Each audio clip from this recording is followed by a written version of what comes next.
రంగారెడ్డి జిల్లా రాజేంద్రనగర్ కేంద్రంలోని ఓ గిడ్డంగిలో టాస్క్ ఫోర్స్ పోలీసులు రైడ్స్ చేశారు.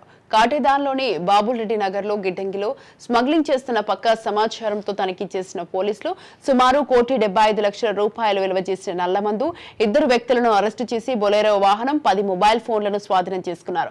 జనవాసాల మధ్య అద్దెకు తీసుకున్న ఫ్యాక్టరీలో జర్దా, మిరజ్ నిత్యం వినియోగించే టీలలో ఈ పౌడర్ను వినియోగిస్తున్నట్లు అధికారులు తెలిపారు.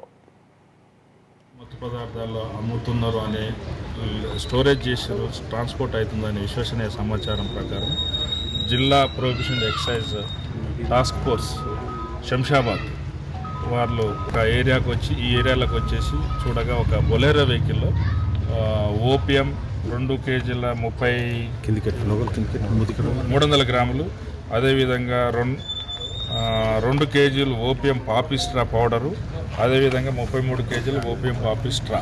దలురామ్ ఆ బండ్లో బొలెరో వెహికల్లో దలురామ్ ఉన్నాడు. దలురామ్ సన్నాపు ఇక్కడికి ట్రాన్స్పోర్ట్ అవుతుంది.